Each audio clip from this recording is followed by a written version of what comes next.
आणि राज्यातल्या बऱ्याचशा भागामध्ये सध्या पाणी टंचाईचं चित्र निर्माण झालेलं आहे। विशेषतः मराठवाड्यामध्ये बऱ्याचशा ठिकाणी टँकर देखील सुरू करण्यात आलेत। पाहूयात त्या संदर्भातल्या बातम्या।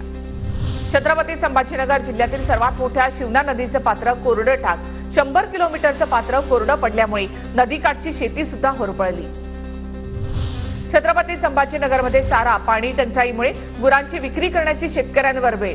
महालगाव मधल्या बाजारामध्ये गुरांची विक्री करण्यासाठी गर्दी।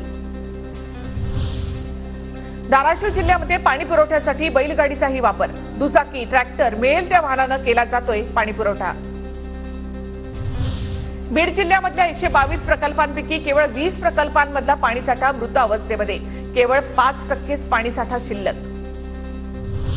परळी पाण्याअभावी शेतकऱ्याच्या 1.5 एकरवरील पेरू शेतीचं नुकसान। कनेरवाडी शिवारामधील विलास मुंडेंची विहीर सुद्धा कोरडी टाक पडली।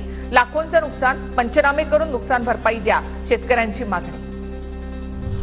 दक्षिण सोलापूरमधल्या शेतकऱ्यांनी 1000 केळीची झाडं उखडून टाकली। दुष्काळामुळे जनावरांना चारा पाणी मिळणं सुद्धा कठीण। अनेक गावांमध्ये टँकरनं पाणी पुरवठा।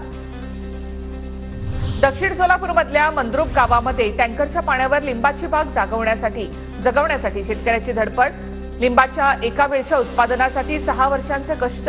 टँकरसाठी रोजचे 3 ते 4 हजार रुपये खर्चून बाग वाचवण्यासाठी शेतकऱ्यांची धडपड। मुळशी तालुक्यामध्ये पारा 40 अंशांच्या पार। मुळशी धरणातल्या पाणीसाठ्यावर देखील परिणाम। धरणामध्ये 17.98% इतकाच पाणीसाठा शिल्लक। पाणी जपून वापरण्याचं पाटबंधारे खात्याचं आवाहन। लातूर जिल्ह्यामधल्या 36 गावांमध्ये टँकरने पाणी पुरवठा। 365 गावांमध्ये विहीर किंवा बोअरवेल अधिग्रहण करून पाणी पुरवठा सुरू। शेकडो एकरवरील पिकं वाळून गेली।